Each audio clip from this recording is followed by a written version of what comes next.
Family, what's good? Welcome to another episode of Road Lamb Live. I am back again with my good friend Carmen Costa. Carmen, how you feeling, man? I'm doing well, man. How are you? Congratulations with your Kickstarter progress, my friend. Thank you, my brother. Same to you. Same to you. Thank you.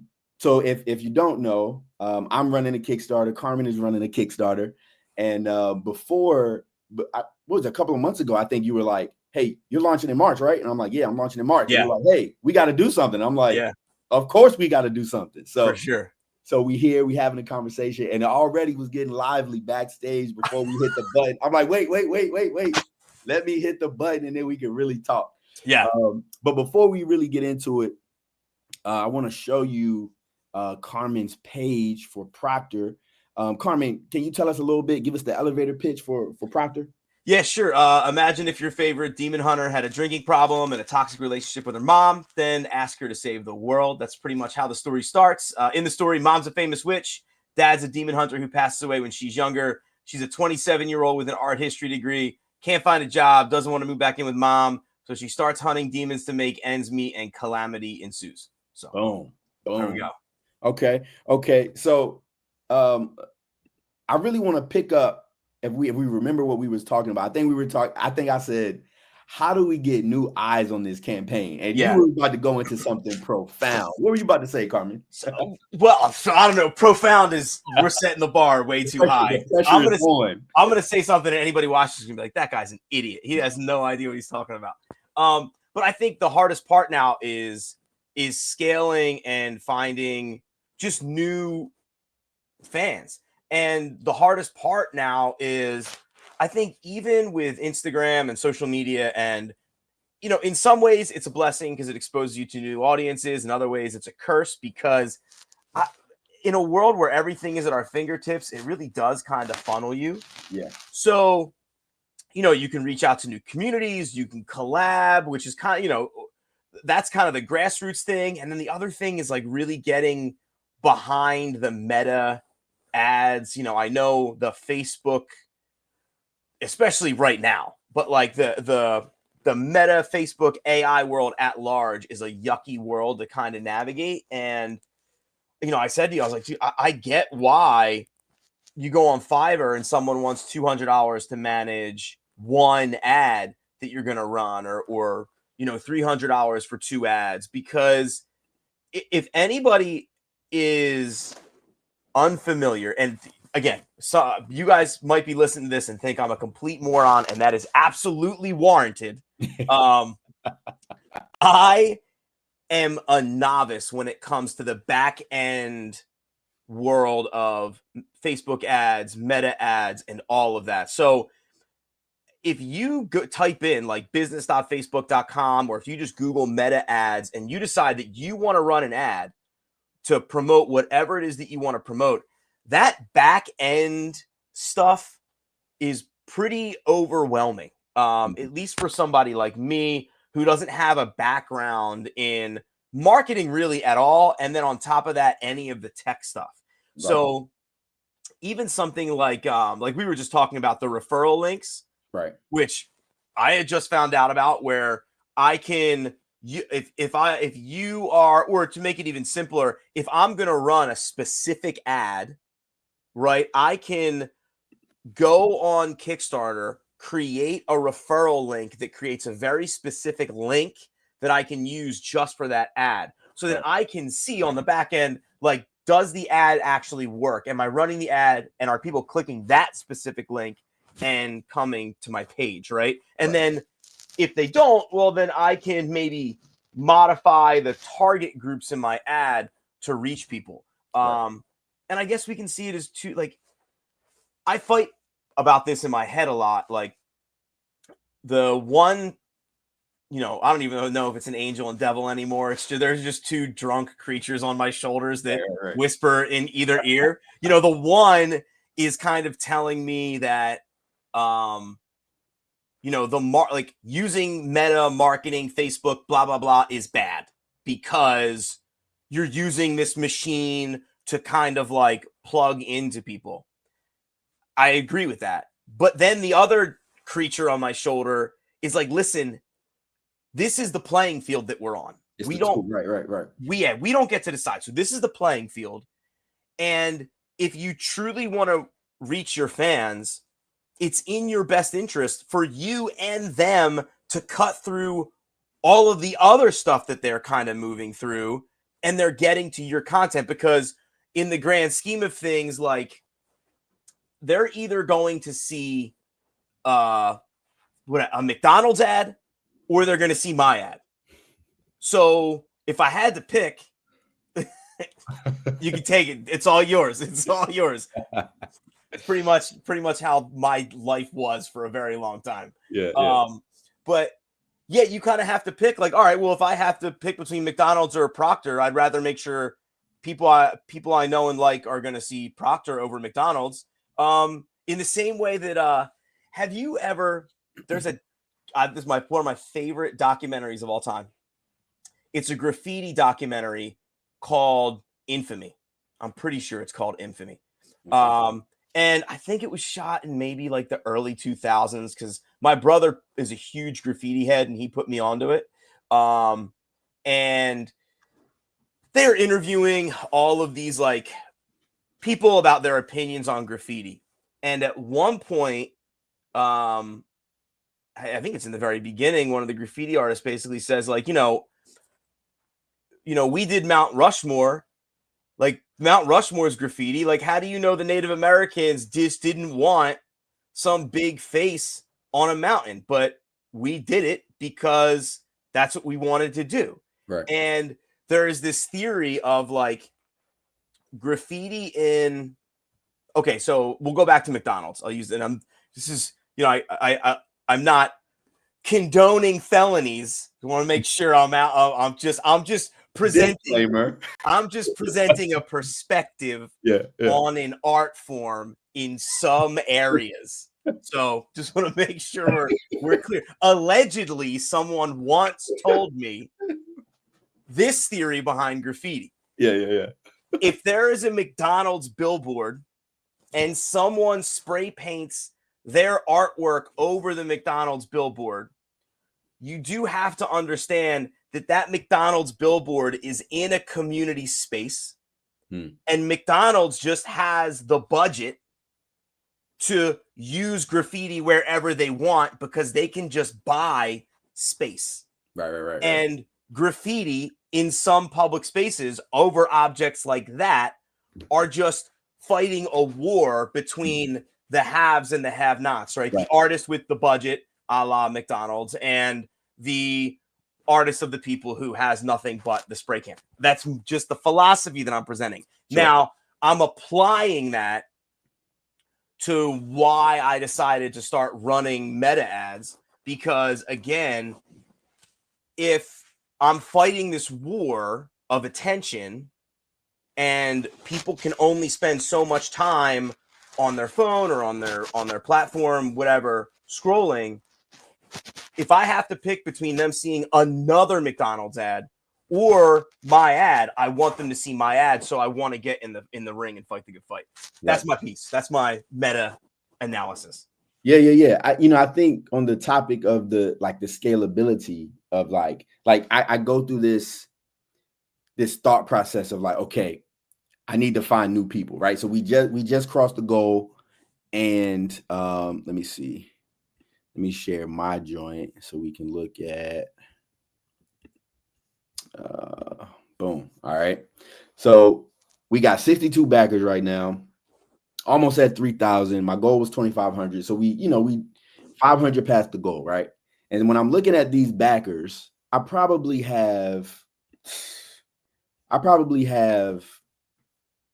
10 to 15 more people that I know are going to pledge, right? Right. Outside of that, the question becomes, okay, cool. Now, how do I get to those other people? And I think one of the things that I think about Kickstarter is like, yes, I would love to get to a place where I'm getting, 300 backers, 400 backers, 500 backers, right? Sure. But at the end of the day, I think for some of us indies, we have to remember that Kickstarter is the stepping stone. It's not the whole of the business, right? Right. So this is just to get me in the game, basically, right? To get the book funded, get the artist paid, get the book in my hands, And then the rest of the business is I'm at the cons. You know what I'm saying? I just talked to Barnes and Nobles, and I said, and this, you might want to know this too. So I go up to Barnes and Nobles. I go there all the time. I see a guy. I know he's the manager. So I asked him. I said, "Hey, could I do a pop-up shop here?" And he said, I showed him my book and everything. He was like, "Wow, this is incredible." He was like, "I'm glad you said a pop-up shop because we could definitely do a pop-up shop. Now, if you wanted to do a signing, we probably wouldn't be able to do that. But if you get an ISBN, gets logged into our system, we could set up a table and you could do whatever you need to do." Yeah. So I found out about that. The only thing is the world that you have to enter to get the ISBN to get into their system. Yeah. Their system. Like, I think that you have to print through them. I think. No. You just got to get the ISBN from, I think it's Bowker. Okay. Once you get the ISBN, you put it on your book. Yeah. And then you go, well, this is what he told me to do. You call them and you can register that ISBN into their system. And once it's in their system, then you're good to go. Yeah, but how do they so again, you might be right, but this is where my brain, I spiral and go all negative all the time. Right. That's just the way my head works. The lady was telling me that it has to be like it has to go through their distributors first. Like, so you have the ISBN, but they have to place their orders through their distributor who has all the books. Well, that's if you want to be on the shelf. She said that was even if I wanted to do a pop-up. If she's lying, I'm going back tomorrow. Well, and so this might be a thing too, where he might be just showing me love because he's seen me for years. Right. But he's just saying, cool, if you're going to sell them yourself, then cool, we'll just run it. You know what I'm saying? I'm making a mental note right now because check on that. Because that's what he told me was, look, he was like, you get registered in the system, we'll set you up a table and you can sell books all day in here. Really? That's awesome. Vote, do it. It doesn't matter. Yeah, for sure. So look into that. Yeah, absolutely. But the piece that the point I was getting to was just, once I get the book into my hands, then that's when the real business begins, right? Like the Kickstarter is just to like, all right, this is how we get the book done. We get it in our hands, we get the physical copy. Yep. And now, so I say that to say I've been less worried about, which I'm still going to run some ads. I'm still going to do all that and try to take it up. Yeah. But I'm like, look, as long as we hit the goal and we get over a little bit and we get a little extra, it's like, okay, cool. The biggest thing is let me get these books. Because I did Dragon Con last year. Yeah. I sold 100 books. No, I sold like 100, somewhere in there. Is Dragon Con in Atlanta? Yeah, it's in Atlanta. And that's like anime forward, right? I wouldn't say that. I mean, you do have a lot. Dragon Con is a monster, bro. Dragon Con is, so it's like it's across 5 hotels. Oh, okay. Wow. So the Artist Alley is like one building and it's like 5 floors. No way. So the floor that I was on was like all like indies, indie stuff. But then they got other floors where it's like the toys. And then you got the big time people, right? Yeah. So it's just such a monster. But what they were telling me was because of the floor that you on, anybody who came to that floor, like they knew, what I'm saying, okay, you here for indies. You know what I'm saying? Yeah. So I mean, I sold 100 books and it's like, okay, cool. This is where the business is. You know what I'm saying? Like, yeah. Kickstarter just gets us in the door in my mind. Correct. You know what I'm saying? Yeah, I did. So last year I did 26 events in 2025. Come on, Carmen. Come on, man. What? That's big time, bro. I almost burst into flames. That's not like it was. So I did 26 events in 2025 and I wasn't in the country in the month of July at all. I was in Italy most of the time. So you was hustling, bro. It was insane. So I'm bringing this up because the crazy thing about doing all the events, right? So I did 26 events in 2025. The total cost all in to do all those events was around $4,000 to and that includes gas, travel, tables. I did events as small as a witch's market 5 minutes from my house. That table cost was $50. I did like $375 in sales, right? So as small as that, I did events as big as Baltimore Comic-Con, which cost me to do for the weekend $775, but I only did, well, no, it cost me $730, and I did $775 in sales, which is like, you're in this weird world of like, what's it worth doing, right? So the harder part, so first of all, you have to your point, you have to boots on the ground, do every single event that you can do, because you have to figure out not just like what events you need to do, but what events you need to stay away from. Not because I mean, some of the events are legit toxic, bad events that are dying. And you realize that when you like set up and you look around and everyone is just depressed and you realize you kind of got like that happens. And then you got to think about like the big time events. So across all events last year, I did about $10,000 in sales at about $4,000 in cost. And to your point, that's one of those things where you're like, okay, like you have to meet the market where it is. You have to go to these places. You have to show up. Here's a wild short story. So I did Harrisburg Comic-Con in Harrisburg, PA, which is about a 2-hour drive from me. And it's pretty much, Harrisburg's the capital of the state. It is pretty much the middle of nowhere. It's just a city, but there isn't a ton around it, right? Like most Midwestern cities, like once you go beyond it, you just got another whatever hour drive to get to another hub. And I'm handing out my flyers the whole time. I'm doing like bundles, sign up for my newsletter, this whole thing. So I do the event. It was fine. Oh, the event cost me $300 to do for the weekend. I did like $380 in sales. It was like whatever. I didn't have as much to sell, but I'm bringing this up because my issue 3 Kickstarter goes live. And within the first week, someone bought the most expensive tier that was the original art from Ricardo, right? It was like a $500 tier, I think. And I'm like, this has to be somebody I know. Like, I'm sure it's someone I know. So you can see everything on the back end. And I'm like, I don't. This is not a person who is super close to me. And then I look at the email and I'm like, I wonder if they're on my email list. Or no, this happens at the end of the campaign. I try to add them to my email list and I can't because they're already added to my email list. And they signed up for my newsletter a day or two after Harrisburg Comic-Con. Wow. Which I'm just speculating. And based on where this person lives, it seems like it all lines up. If I don't do that event, I don't hand out that flyer. If I don't hand out that flyer, that person doesn't join the mailing list and doesn't love the thing and then doesn't back the campaign. To be fair, I could be dead wrong and this could not make any sense. But I think it leans more into validating the fact that you have to have your boots on the ground. You have to show up. It is what it is, and that market is real. Yeah.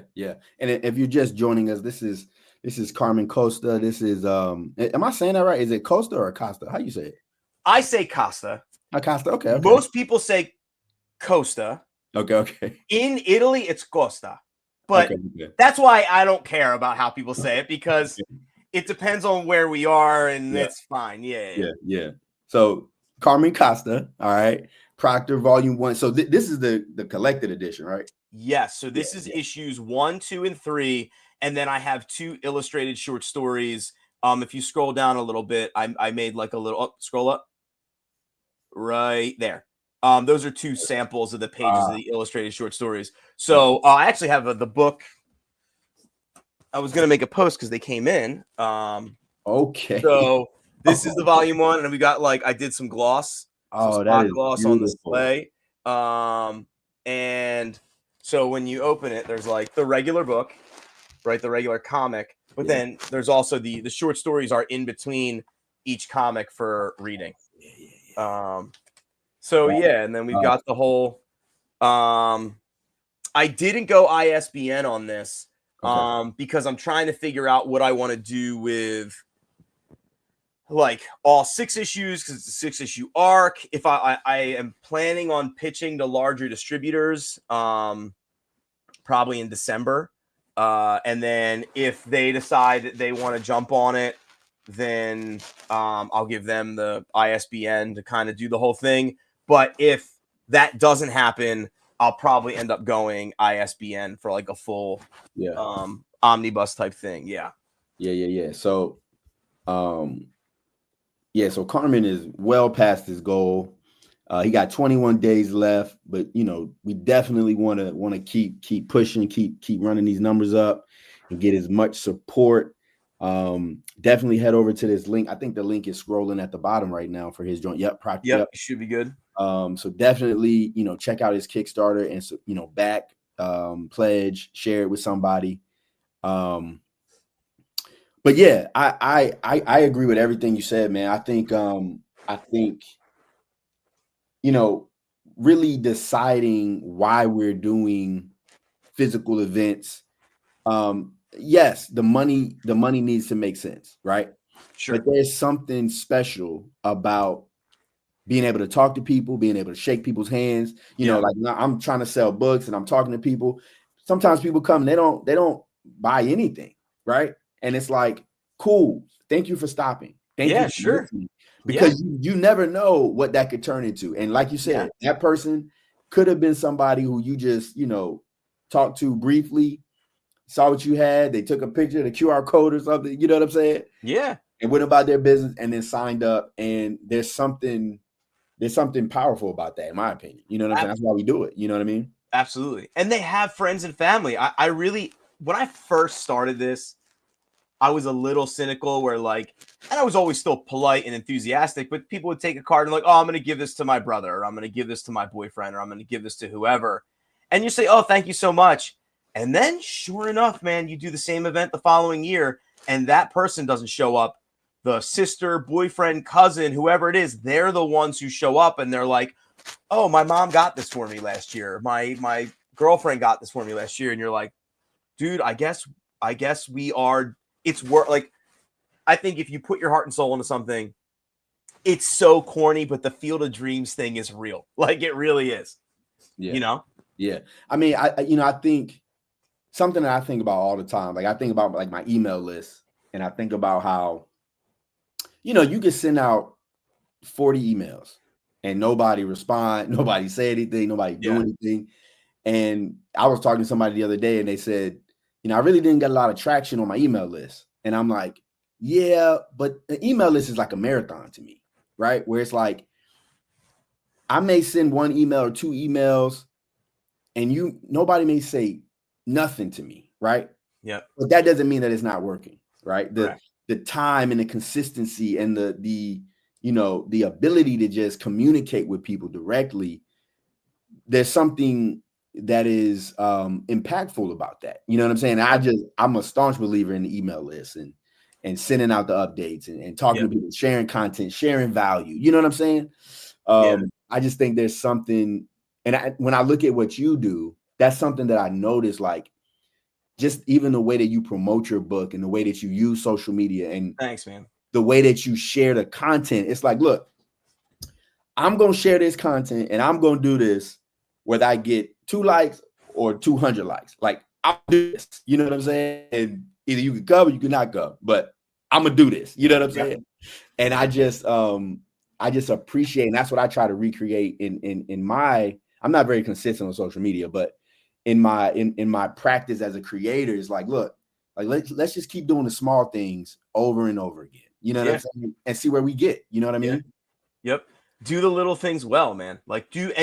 And I feel like with each campaign I've ran, the goal is 1 new little thing. Make 1 new little thing muscle memory. Yeah. And then just try and do that. There was a Tyler, the Creator interview. That guy, he's the man. He's the best. And one of the interviews was him talking about how you can't be afraid to overshare. You saw that video, right? And it makes perfect sense. He's like, do you understand how much and I'll use this phrase, you know, because it'll create an emotional response. There's so much garbage floating around on the internet that is piling on top of everybody all the time. People are just doom scrolling past Tesla advertisements in front of the White House and all the other chaos that's happening, and they're just doom scrolling. And guess what, man? Like, you could have every good intention of thinking like, I'm going to post this and this person is going to see it, and they're just not going to happen. Yeah. Like, for every 1,000 posts you for every 1,000 like impressions that you make, you might only get 10 actual like views, right? And then only 2 engagements, and that's a victory, right? So, you know, you kind of have to be willing to just be in it. And it's a dogfight. Yeah. You know? Yeah. And I think that like that Tyler the Creator interview was crazy to me when I saw it, because he was like, I don't remember exactly what he said, but I think he was talking about like his album, and he was like, I did an album like 3 years ago, and I'm still promoting that shit. Like, I'm still putting it out. You know what I'm saying? Like, I'm still talking about it. Like, why are you not talking about it? And you know what? Or he said, why are you not talking about your stuff? And I'll never forget when I was at a con, and I was having a conversation with somebody. He'd been in the game longer than me. And one of the advices that he gave me about selling was, he said, sell your book like you know that it's going to do something good for them. No. He said, sell your book like you're doing them a favor rather than them doing you a favor. And for independent creators, I think we got to get this confidence about us where it's no longer, oh, please buy my book. Please buy my book. No, it's, you need this book. You know what I'm saying? This is dope. Like, this is, I know that this is dope. It's like, you have to, right? And I think people, here's the thing. If it's coming from a genuine place, right? And I know your project's dope because 2 reasons. 1, I read it. 2, your team's my team. I know the art is dope. I know the colors are dope. I know the story's dope because you wrote it, right? So, like, and for anybody who's watching right now, just a heads up, if you like the artwork, the color work with Proctor, you're going to love Scarlet Ranger, especially issue 3. Ricardo Checky, the artist, posted some page samples. Let's go. It's sick. It's dope. But see, like, I have enthusiasm for your book, right? Like, but you can see in the product that it's not just a hobby for you. Yeah. And I can see that in the product because the product's so good. I think for a long time, and this is whatever. People consider this is me talking trash. It is what it is. I just don't care at this point. Because it's the market and I just need to speak to it. I think for a long time, indie comics meant people kind of like doodling and whatever, and like just wanting to share some hobby stuff, and that's fine.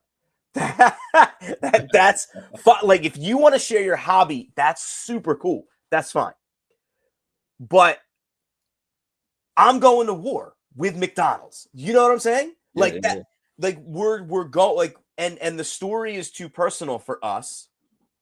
We can't afford for it to come off as lesser, as this cute little hobby. And again, that's fine if that is what that is for people. But I think you and I are at a point where we've invested, and this, I'm also speaking, I think, highly of other creators too, who are, you can kind of see it in Kickstarter now. Like, you're seeing these projects that are just like, I'm blown away by a lot of what I'm seeing at Kickstarter. I think that's because people are really starting to take the space seriously. And if it's dope, it's dope. Like, people like it because it's good. And when you are, if I don't like it, how can I convince you to like it? Right. You know what I mean? I had someone come up to me to con, very nice man, And he basically was like, hey, I have a comic. It's already done. Would you want to publish it?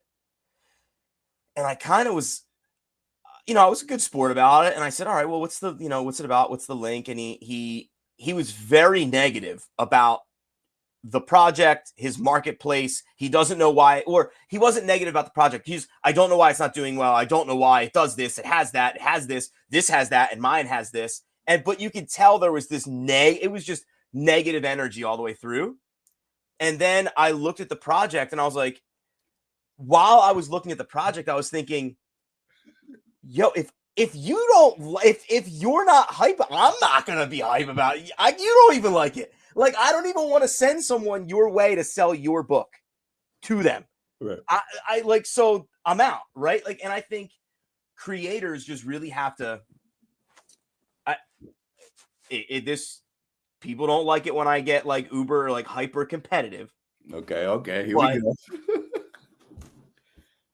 We are in a marketplace, and if you love the story, you have to be willing to go to war for the story. Like, and when I talk about that, some people say like, well, it's not a competition. No, it's not a competition in like, I'm better than you. But if there's one person with one $10 bill and there are 3 tables with 3 books that are each $10, only one person's getting that $10 bill. So you had just be enthusiastic about what it is that you're selling. And I think you had better be, and it will be, the proof will be there, I think, in how much financial commitment you've made as a publisher or as a creator to the book, right? Like, I can tell that an artist is spending a lot of time on a page or on a cover, or I can tell that a creator has spent a lot of money to pay someone to do that job. And don't get it twisted, money is just a resource to buy time. And the only function of money is to buy time that you don't have to accomplish a task, right? Mm-hmm. So I think when we're in these spaces, I love what you said. Like, there's a confidence that you need to have in your project and in your product, and saying like, listen, this is my blood, sweat, and tears. If you don't like it, I get it. That's fine. But I only get one shot at presenting to you my blood, sweat, and tears, and I'm going out on my shield. Here it is. And like, my brain is always like, life or death, life or death. Like, you know what I mean? Like, I know it's completely insane. It is pretty insane. It is pretty insane, right? But I think that's the only way you can get past, like, okay, full disclosure. Right now, Proctor has cost me $56,000. Lord have mercy, God, to produce. Now, yeah. With all of that being said, after this Kickstarter, we're going to be at roughly 35,000 in sales in 14 months. Yeah, $35,000 in sales. Yeah.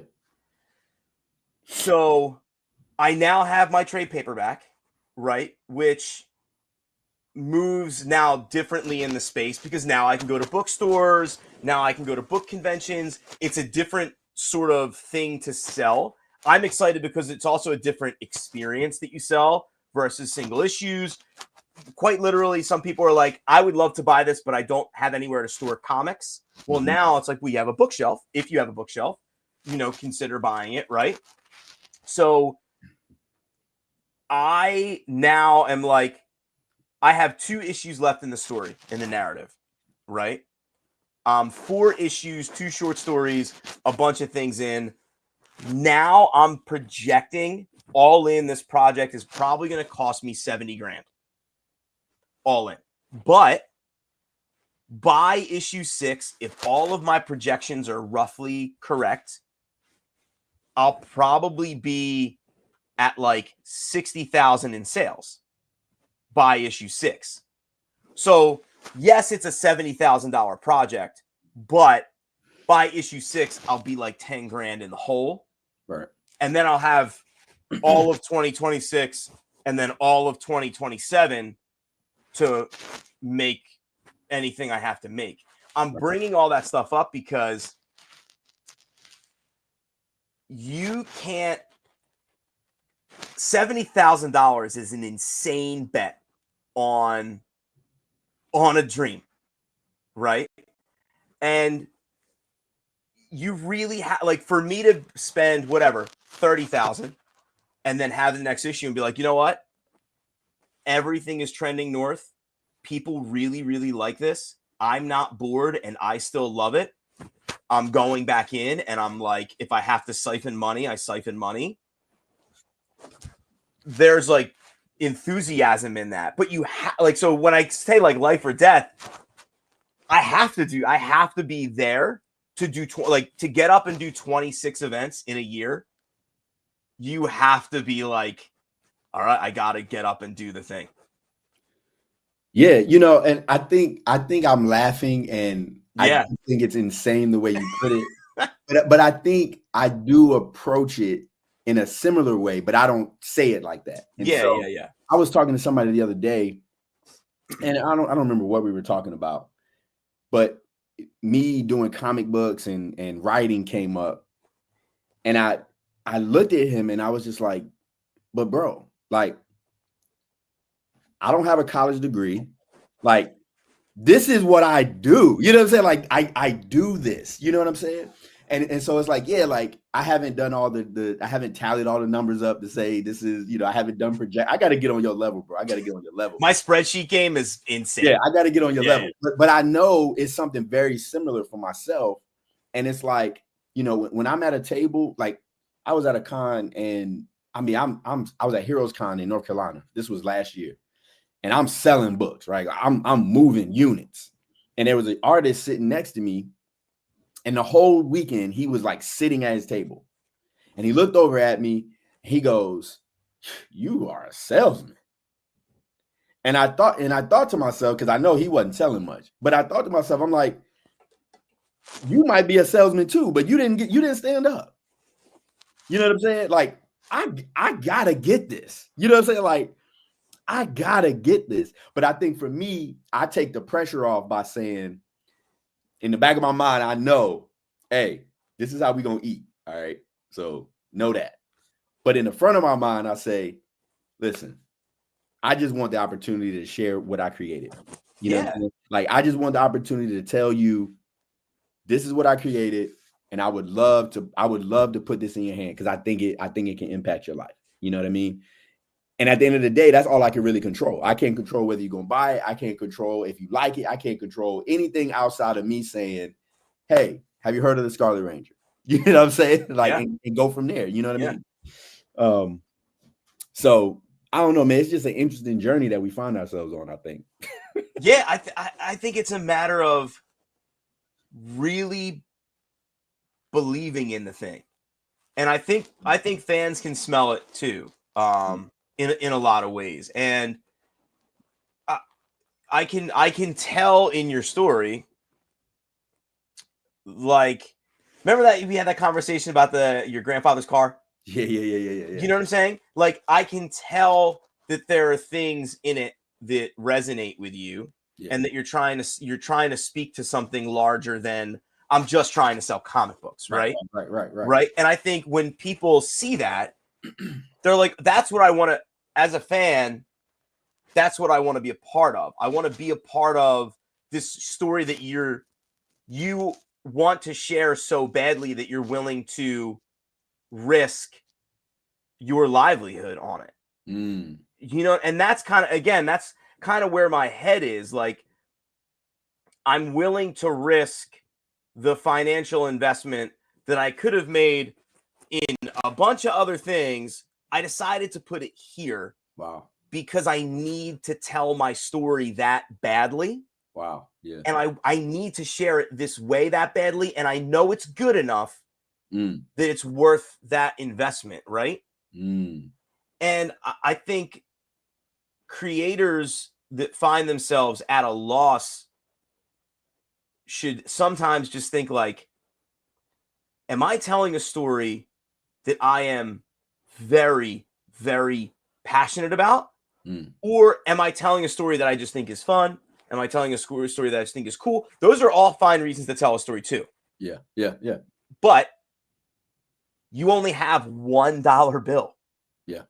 So which story are you going to bet on? Yeah. And more importantly, like, which story is going to feed you? Mm. And not feed you like feed your mouth, but feed your soul, right? Because you can write a story that's like fun, but maybe that might not fill a deeper part of you that, at least for me anyway, right? Like, this fills a deeper part of me in a way that, like, I don't know, I just can't explain. I did a show in Wildwood, New Jersey in January. This girl came up to my booth, looked down at my books, looked up at me, and I said, "Oh, I was like, are you interested in the story?" She said, "I already have all these books. I just really wanted to come up to you and say thank you so much for writing them. And please don't ever stop telling this story." Wow. And then her friend was standing next to her and looked at her and went, "Do you want a picture with him?" And she looked at me and was like, I was like, "Yes, we can get a picture." Wow. And like, that was, first of all, that's a good example of like, you don't have to come spend money at the booth, right? Like, the fact that you're doing something like that means the world to me. And it's like, those are the things that fill my cup up in ways that, like, when you tell a story and someone else loves it, it tells you that you're not alone. And there is that, like, those touch points are just so important to me that, again, I'm willing to bet 70 G's on it. Yeah. That's big time. And I think I want to touch on, you mentioned like, I know that this is good enough. And I think one of the things that I think about this, and this is just from my perspective, you tell me what you think about this. I don't think we have to know that it's good enough, because I think a lot of times we don't know if it's good enough, right? And I remember when my first book, I put it in somebody's hand and I said, "Hey, this is my first comic book. I know it's not perfect, but I did it." You know what I'm saying? Yeah. And he looked at me and he said, it don't have to be perfect. It's not supposed to be perfect. You know what I'm saying? Like, it's like, this is you. You know what I'm saying? Yeah. And I think the thing that when I think about, like, is this good enough? Like, and to tie that to what feeds you, right? Like, you say, well, maybe you doing the fun story doesn't feed you, right? Or maybe you doing this type of story doesn't feed you, but this feeds you.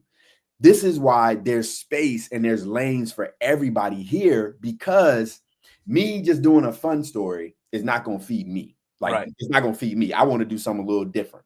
Right. But that creator next to me might do the fun story, and that feeds them, right?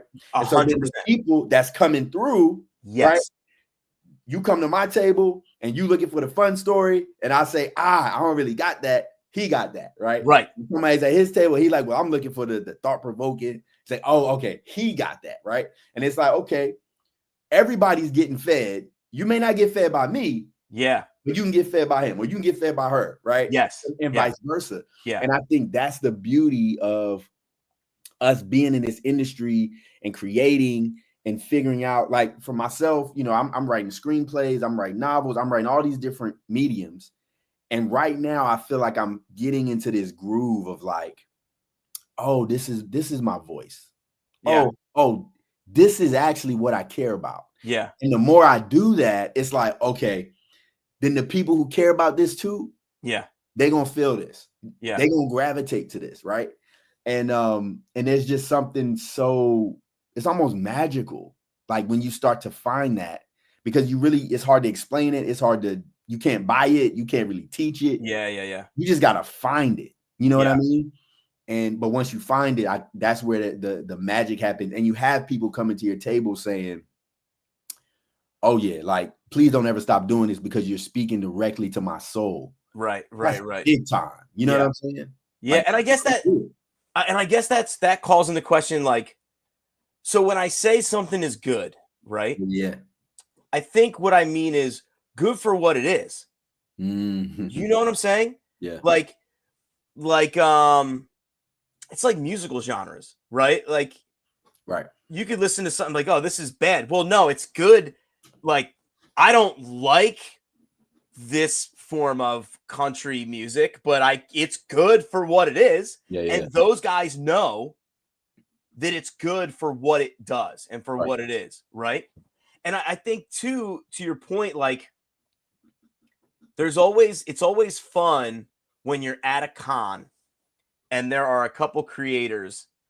And I was at a horror con last year, and one of this artist, Tess Givnish, who did the cover for issue 3 for me, one of the variant covers, I met her because I was next to her at a con. And she does all these like horror covers. She paints like denim jackets, but then she does these graphic designs. And just from talk, she was so excited about her project. I got so excited about her project that I was literally sending people from my booth to her booth. And she was like, can you just be next to me at every convention I do? Because I feel like I have another salesperson. Right. And I just looked at her, I was like, it's because your shit's dope. Like, it's because it's good. And she just, I think people are like, they don't want to be confident, right? They don't want to come off as arrogant or pompous, and I totally get all that. But I have that Tyler, the Creator, in my ear. Yeah. Just being like, how do we scale? How do we get in front of, you know? Yeah. And yeah, good for what it is, for sure. But I think too, and maybe this is switching gears a little bit, but I think too, as artists, I don't think we always know that our shit is dope. You know what I'm saying? Like, it has to go out in front of people. Yeah. I just read this book called 10X is Easier Than 2X. Have you read this book? No. 10X is, hold on, I'm writing the note down. You're the type of person that I think would take this book and blow up. Like, if you read this book, oh my, I should never have told you about this book. I just created a monster. I know I did. I just created a monster. But in the book, he has this concept, and it's the gap versus the gain. And when a person is living in the gap, you're comparing yourself to where you're trying to get to. Right. So if you say, I need to make $10,000, right? You go out and you start selling your comic books and you make $3,000. You say, if you're living in the gap, you say, oh, I didn't hit my goal. I didn't make my $10,000. Yeah. What am I doing? Oh, I'm terrible. I got to get better. I got to figure this out. When you're living in the game, you say, you compare yourself to where you came from. Right? So I started with $0. I got to get to 10,000. I went out. I made 4,000. If you're living in the game, you say, wow, when I started today, I had $0. Right. And I made $4,000. Right. And I think for a lot of artists and a lot of creatives, I feel like we live in the gap a lot of times, right? Yes. We say, oh, I want to be the next Brandon Sanderson, or I want to be the next, name your great writer, Scott Snyder. Yeah. I want to be that guy. So you write your first book, and then you look and you're like, oh, I'm so far from Scott. You know what I'm saying? Like, I'm never going to be that good. Yeah. Rather than looking and saying, wow, just last year, I didn't have a story to give to people. You know what I'm saying? Like, but now I do, right? And so I feel like you can be a great artist, but if you're always looking at this far off goal, this far off ideal, you're always going to be looking at your work and trying to figure out like, oh, is this even good? And then, like you said, you're waiting for the people, you put it out for the people and they decide whether or not this, that, and the third. But somebody like Tyler, the Creator, I guarantee you, Tyler, the Creator doesn't need anybody to buy his stuff for him to know that his shit is dope. I know. Right. You know what I'm saying? Because he knows when I go in this booth, you may not like it, but I know what I did in there. Right. You know what I'm saying? And I know people, but I also think too, Tyler's like, it's like that old punk mentality of, okay, so we're talking about scaling, right? And how do you know something's good? All that stuff. Like if I'm the person, okay, you see a lot of middle of the road acts kind of not be able to make it out of social media stardom if they're musicians or artists of any kind. And that's because they've actually never played a venue before. So they have this song that blows up and they don't know why the song's good. They just know they literally, not literally, but they definitely caught lightning in a bottle, right? And they don't know why. So they have this hit song and they're like, oh my God, there's something about this. This is great. But then they have to go on tour and then they have to write a new record. And sometimes they can't, first of all, they can't perform it. Not because they don't have the ability, but when they perform it, it doesn't land on the audience because and they can't read the audience in that experience.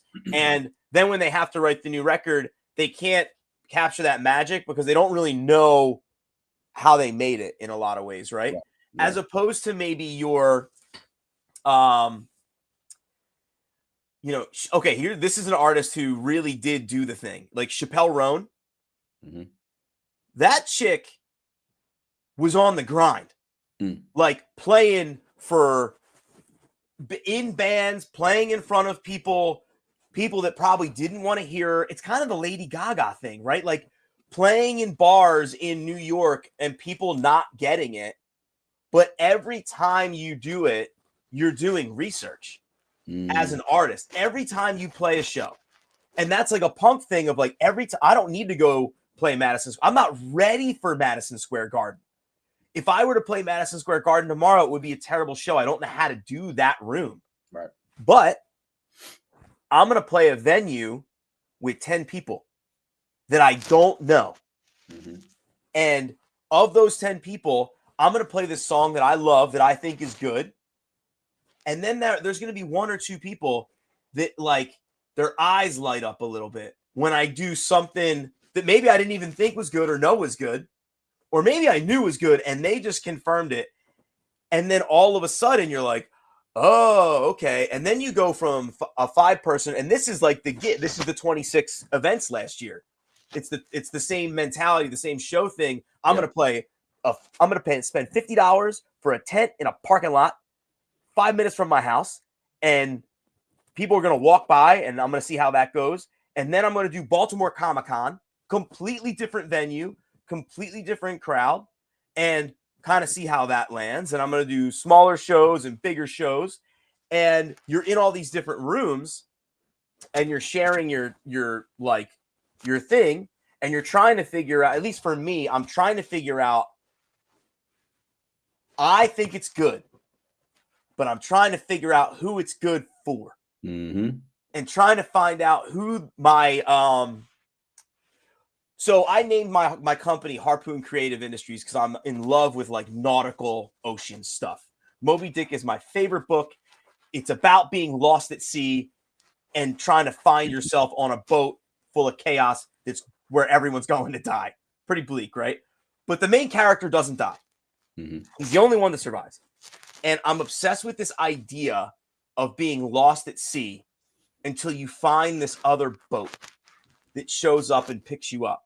And then that boat finds another lost traveler, and then there's a lighthouse. And then all of those boats go to that lighthouse. And in my mind, one of the things that helps me is like, I'm just trying to find, like, I'm a boat trying to find lost travelers, and we're just trying to find the lighthouse. Right. And I think that's kind of that mentality of like, I think this is we'll keep going with the metaphor. I think this is a good enough boat to put it on the water, and I don't think it's going to sink. That's where I'm at. Yeah. Yeah. Right? It's good enough to put in the water. Yeah. It floats. Let's get to work. High tide, set sail, which is the motto of the company, right? Like, and just kind of live in there as much as I can without bursting into flames. And the flip side of that too, and you tell me what you think about this, is the confidence to say, all right, I think this boat is good enough. Let's put it in the water. It's not going to sink. The boat sinks. Yeah. All right, cool. Let's swim back over here. Let's build another boat. All right, cool. Now let's put this boat. I think it's good enough. It's good enough, guys. Let's put it in the boat. You know what I'm saying? Okay, that one sank too. All right, cool. We're gonna try something different. Let's try a submarine this time. Yeah, let's try that. You know what I'm saying? Yeah. And I think that's the thing too, where it's like, yeah, I'm gonna go to war for this, right? I'm gonna put everything on the line. I'm gonna go out on my shield. Yeah. But also, Also, I know that's not the end. If I got to go out on my shield right here, like I'm gonna go out. Oh, nobody bought none here. All right, cool. We're gonna tweak the pitch.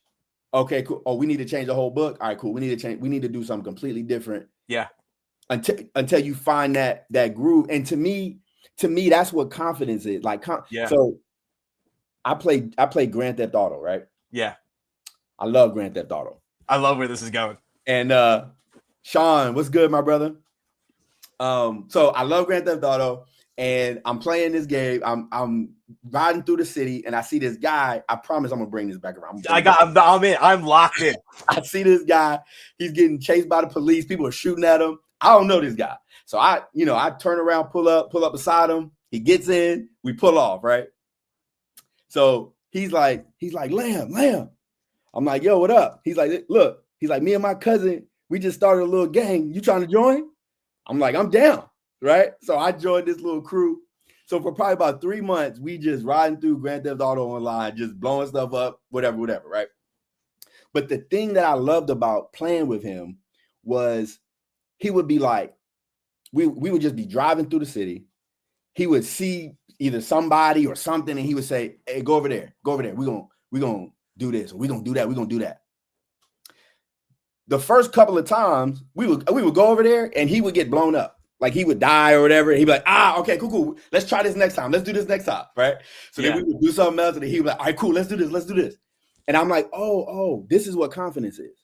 Like confidence isn't, I'm the best. Mm-mm. Confidence is, I'm gonna keep doing this, right? I'm gonna try this. Oh, I found something. Oh, let's stay here. Okay, cool. Let me keep trying something. Because the confidence is not necessarily that I'm gonna win or I'm gonna do it right. Yeah. The confidence is, even if I don't do it right, even if I fail, even if I look terrible, I'm gonna get back up and I'm gonna try it again. Yeah. And I'm gonna keep trying. I'm gonna keep doing this thing until I figure this thing out. And I think that's what confidence is. And so when I'm at these cons, like I used to get like really like, hung up on, oh, well, what if they don't buy it? What if I look weird? Right. What if Right. Like, nah, none of that really matters. What really matters is I got something to share with you. Yeah. You know what I'm saying? Let me share my life. Because that's really what it is. Let me share my life with you. Exactly. 100%. I'm gonna share my life, and whatever happens next is that's what happens next. And we just go from there. You know what I'm saying? Yeah, I think, and you hit the nail on the head there. This idea of, I think some people, if you're new to the convention world, right? And we were all there, our first show, our second show, our third show.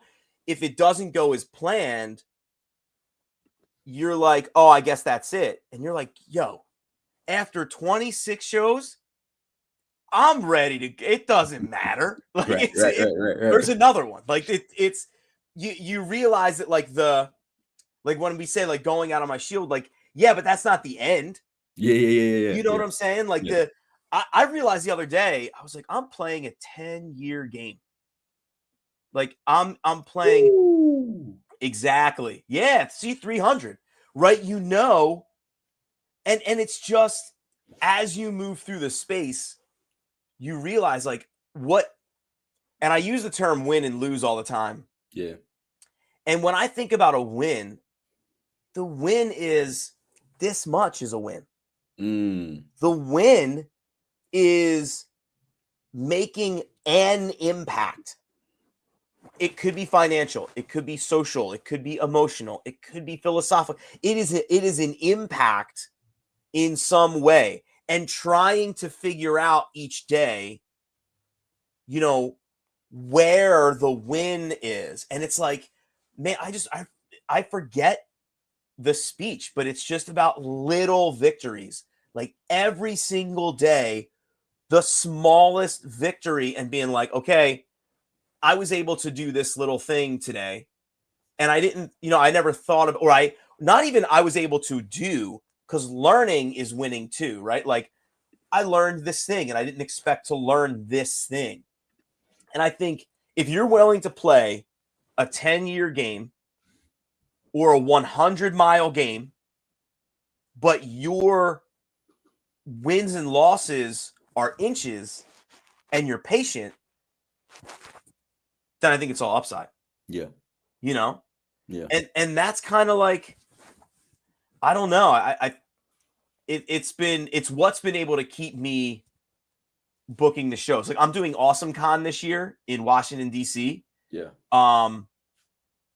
That event it's costing me $1,100 just to do. You have to be like, if you see me bouncing off the walls, you know what I mean? It's like, he's got something to, and it's like, you have to cut through the noise, right? And sometimes it sounds like it's like a sticky sale thing, but I promise you it's not. It has everything to do with the fact that, it cost me $1,000 to build this boat. I'm sailing this boat. Like we're getting in the water. We don't have a choice, right? Yeah. So I'm going to try and sail this thing as best as I possibly can. Yeah. And that's kind of like the ethos of it all. And like last year I was like, okay, 26 events. There's no way I'm doing 26 events in 2025.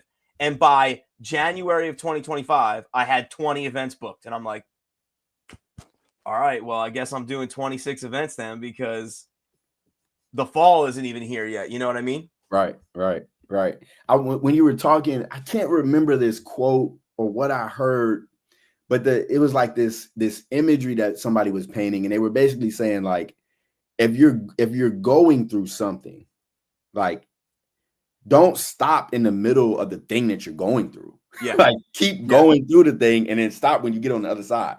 Yes, exactly. And that's like you say, look, I put 70,000 into this. Like, we're gonna keep going till we get that 70,000. I don't know how long it's gonna take, but we're gonna go, and we got to keep going because we here now. Like we just here. You know what I'm saying? We're here. And I think that's how I like. Sometimes people will ask me at cons, they'll say, how's your weekend going, or how you feeling? And when I first started, I would say, I'm just happy. I'm happy to be here. Like, this is my first time I'm happy to be here. And the more I do cons, though, I still feel that way. And it's not just like I'm just here to be here, but it's like you said, the small win is me saying I showed up. Yeah. Right. Yesterday I may have sold 3 books. Yeah.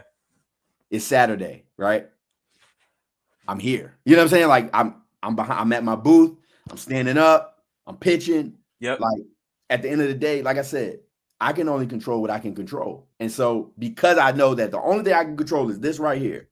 Yep. I'm gonna do those things to the best of my ability, 100%. and we just gonna let the chips fall where they may. Yep. And I think, in all honesty, the chips have fallen pretty well for me at cons. You know what I'm saying? When I show up like that, you know what I'm saying? Yeah. I'm a pretty good salesman, but a large part of that is me saying, like, I'm going to show up. Like, I'm going to show up. I'm going to put my best foot forward as best that I can. You know what I'm saying? Yeah. And I feel like that's all we can do sometimes. You know what I mean? And and I think when you say salesman too, like, sometimes there's like a negative, because we're in such a creative space. Yeah. I think sometimes the sales thing, it rubs some creators the wrong way because they want to see themselves as creatives and not as a salesman. Right. And when I talk about like competition, only $10, I think what they also forget is that you are also up against a Image, a Marvel, a DC. So it's not even so much about, like, you're not competing against the person next to you. That's not the real, trust me. Like, because there's a really good chance that the person next to you is selling something that's dissimilar enough to yours to where it really doesn't matter. Most of the time, I'll talk to somebody, and like that girl that was next to me, and I just sent people to her booth. Most of the time, like at Baltimore Comic-Con, there was a crew of guys across from me that the only thing I remember about this pitch is, like, these guys had a kid's book. It was a kid's graphic novel, samurai robot monkeys with evil space ninjas. It was wild. This dude had a sheet of paper And he was holding it up next to him and said, "Would you like to hear about my comic?" And he showed it to every single person that walked by and went like this. Sure enough, people walked over to him. And like anytime people came up to me and they had like my book is super PG-13. And like, I do not feel comfortable like selling the PG-13 book to a 9-year-old kid, unless we're at like a horror con and mom and dad or whoever has said like, no, he watches every horror movie ever. They'll flip through it and be like, oh, this is totally fine. Like, there's no nudity, there's just blood and gore, there's some foul language, so I just let the parents know. And at this thing, I was like, yo, you want something for him? Go see my guy right across the booth. Right. He's got superhero monkey ninjas with robot fighting from Mars. Yeah. Go do that. And there's that like, oh, okay, like most of us are dissimilar enough, right? Who you're really competing with is the larger catalogs at your Image, at your DC, at your whoever. And you're kind of like, you have to be able to your point, sell, right? But you're kind of selling against the Goliath that is Boom Studios now. Jason Tinian's Tiny Onion. Yep. Everything that's on Distillery. Yeah. You know what I mean? Yeah. No, I completely agree. And I think, like you said, how do you cut through the noise? How do you make yourself, quote unquote, stand out? You know what I'm saying? But again, for me, I don't think about those things a lot. What I think about is, like, of course I'm aware. Like, I know that it's there. But you focus on the controllables. But yeah, I'm thinking about, okay, 100%. Cool.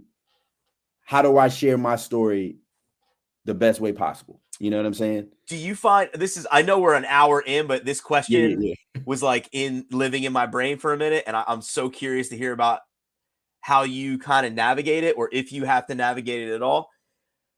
Have you had people say, so you give them the pitch, right? And then they'll say, oh, so it's like, like they'll see Scarlet Ranger. For sure. And they'll just say, oh, it's like Power Rangers. Yeah. And then you're like, it's not, like, you know what I mean? Like, you want to just, because again, that speaks to the whole, you're actually selling against the preconceived notions of what your book is. Right. You know what I'm saying? Yeah. So I actually had somebody tell me, so my pitch is, I say Scarlet Ranger is a superhero comic book series about a young man who inherits the title Scarlet Ranger from his grandfather. The story picks up when his grandfather's greatest enemy breaks out of prison. And so we follow this young man as he's learning how to protect his family, protect his city, but ultimately protect the legacy that his grandfather left for him. Yeah. That's my pitch, right? And so somebody told me like, oh, I think you need to do like it's Robin meets, or it's this, that meets, And I'm like, I get it. Yeah. Like, I understand why I should do that. It's quick, it's easy, it gets you in the mind frame of what the story's like. But I don't necessarily want to do that, just because for me, and I think this is my thought process around like standing out. Yeah. I don't want this to just be another superhero book. Right. Yeah. So it is a superhero book, but also it's about fathers and sons. It's about, it's about tradition and legacy. It's about all these different things, right? And so I think I will have a lot of people say, oh, this reminds me of Nightwing, or this feels like Miles Morales, or this feels like, yeah. And I just let people have it. I say, yeah, we get that a lot. Yeah. You know what I'm saying? Yeah. And I just, we just roll like that. But I don't necessarily pitch it as, oh, if you like, which again, I think that's a great tactic. I'm not saying people shouldn't do it. Yeah. For me though, it just never felt, for this particular project, it just never felt authentic, and it didn't feel the way I wanted to sell Scarlet Ranger. You know what I'm saying? Yep. But that definitely happens. You know what I'm saying? That always happens. Like, it just is what it is at this point. Yep. And I think that's one of the things that again, like, creators don't think about when we talk about selling your book. They're like, oh, I don't want to push it on anybody. And it's like, oh, well, listen, before any of you creators decide to get on this journey of of writing a book, creating a comic, or whatever, you have to understand that either you can sell your book or someone else is going to sell your book for you. Right. And that gets extremely dangerous. Yeah. Right? Now, there's nothing wrong with people trying to recommend things to their friends. That's, you know what I mean? But you just want to make sure that when they come to your booth, sometimes people are going to bring these ideas of what, like, full disclosure, I came to your book. It's so funny you said Robin. Robin popped into my head almost immediately. Yeah. And then by the end of it, it's gone. But there's that like fight of right. Of like those ideas. I get Buffy the Vampire Slayer a ton, which drives me up a wall. Oh, really? Yeah, dude. I've been a good sport about Buffy. I think the first 3 or 4 seasons, and it's just not my thing. And okay. You know, and listen, I don't get offended, but I'm flattered that people make the connection. Yeah. Because I want the initial connection. And then I even use, like, if you scroll down a little bit, yeah, it'll say like for fans of. Yeah. Right. And I decided to start using the for fans of. Yeah. Because especially on Kickstarter, I don't have an opportunity to speak. True. Right. And when you can't speak, like, but I get the 3 that I get all the time are Buffy and Buffy, Supernatural, Constantine. So like when you talk about like things that you learn at a con, like I learned, okay, I'm going to use those 3 titles and use them in my Kickstarter headline. Yeah. Right. But I'm also going to make sure that if they watch the trailer or if they move through the language at all, they'll realize that it's for fans of these things, but like it's not like those stories at all. Right. Where in the person to person, and like, it's why you should be doing boots on the ground stuff too. Yeah. To scale, you kind of learn like what works and then how to kind of just say, well, yes, it is. It's sort of like that. If you know, like, was Buffy's mom a witch? No. All right, cool. Did you know about Constantine's mom at all in any of the stories? Right. No. All right, great. Yeah.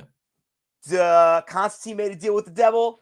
I actually went back and reread some of the Hellblazer stuff and was like, dude, if anybody's a fan of, like, when people come up to me and they tell me that they're fans of Hellblazer, Constantine stuff, after seeing like the demon fighting in my book, I'm like, dude, I wonder how many Constantine stories they've read, because some of it is like pretty dull, drab, conversational stuff. Like I read like the Garth Ennis volume, and it's real just conversational. It leans more like crime noir almost than it does like a fighting, you know, whatever. But you're just constantly kind of thinking like, how can I make sure that you're educated? It sounds weird. I guess it sounds like almost pretentious, but like, how can you educate your fans or educate potential fans? I guess that's the better phrase, right? Yeah. To make sure that they kind of know what they're getting into. Yeah. You know, I think, and I know we got to get ready to get up out of here, but I think for me, I don't necessarily worry too much about, like, if you think, oh, this feels like Robin, I think I want to try this. Yeah. Go ahead and try it. You know what I'm saying? Yeah, it got some Robin flavor to it. Yeah. And I feel like my writing is strong enough though that as you're reading it, it's like, okay, this was like Robin. Yes. But moves. But it's different. You know what I'm saying? It's got its own heartbeat. You know what I'm saying? Yeah. And so for me, I'm like, I don't try to, like I said, I don't try to correct nobody. I say, oh, you know what? If you like that, you might like this. You know what I'm saying? And then we just go from there. You know what I mean? But Carmen, man, I appreciate you, brother. This conversation has been absolutely incredible. As always, it's fun, man. Let's pull up the page one more time. Proctor, Volume 1, 140 pages of supernatural punk rock adventure. The link to this is scrolling at the bottom. Definitely go check out the page, and definitely read Carmen's story. It's definitely very impactful, action packed. The art, we already talked about the artist. We already know it's. You know what? I meant to tell you about this too. I talked to Ricardo. This was before we launched, and he was like, he said, when are you launching? I said March 7th. He said, well, I gotta tell you. I like to help promote, but Carmen is launching around the same time, so I don't want to. I said, well, me and Carmen are friends, so it doesn't matter. Yeah. Cross promo. He was like, oh, perfect. I'm like, yeah, absolutely. So yeah, I mean, Ricardo's a good dude, man. Yeah. But yeah, y'all definitely check out Carmen's page and definitely support, this story. You have anything else you want to tell people about the book? Any last plugs you want to make? No, other than the fact that if backing this book, and this is a plug for both of our books, really, and I think it speaks to kind of the community and culture we're trying to create here. Yeah. The two gentlemen, the artist and the pencil inker, right, Ricardo Cecchi, and Marcos Martins, the colorist. These two guys are some of the most fantastic gentlemen that you could want to work with. They're incredible. And when you are supporting our projects, you are helping these two guys to, make their ends meet, right? Like, I think sometimes when people look at Kickstarter campaigns, they see like the creator or they see the publisher, and then it kind of starts and stops there. They don't see like the community impact that it actually really has. Yeah. And what you're seeing is, these guys are able to be like working artists because of these projects. So, when you back these things, you're also helping these guys out. So it just means the world that like they're on both of our books. It's just, it's pretty sick. Yeah, for sure. Absolutely. I completely agree with everything you said. Definitely go check out Proctor on Kickstarter. Real quick, I'm gonna show my joint one last time before we get out of here as Do well. it. Where we at? Yes, Scarlet Ranger #3. Definitely check out Scarlet Ranger. Check out the Kickstarter page. We got 4 different covers that you can choose from. We got some other cool rewards in here, so definitely check it out. Before we get out of here, I gotta show some love to Carmen. Carmen, I appreciate you, brother, for coming through. It's always inspiring to hear your mentality. And I just appreciate you, brother, man. This has been. Thanks, I didn't know what questions I was gonna ask, or what I was gonna talk about, and Carmen came through with the energy, baby. If I went, it's dude. This is week 2 of the Kickstarter. If I kind of went off the rails, no, it was great. I'm apologizing right now. It's all love. I hope I didn't offend any artists or creators with some of my analogies and metaphors. I'm sure, dude. I get myself in trouble sometimes because I hope people. We are passionate about this thing, right? Carmen said, "Y'all don't want it bad enough." You just got it. Listen. Stand up at your booth, like just stand up. Just stand up. Right. You know what I mean? So that's it. That is also, to be fair, a metaphor for life. Yeah, right? Yeah, for sure. Sometimes you just got to stand up, dog. And sometimes, yeah. And things start to happen. So, Ro, thank you so much, bro. I really appreciate you, man. Thank you for having me on. Absolutely. And to the viewers, thank y'all so much for tuning in, kicking it with us tonight. If you enjoyed this, like this video, subscribe to the channel, share it with somebody. I just appreciate y'all. Thank y'all so much. Check out the Kickstarters, support, share it with somebody. And with that, we out of here. I love y'all. Peace.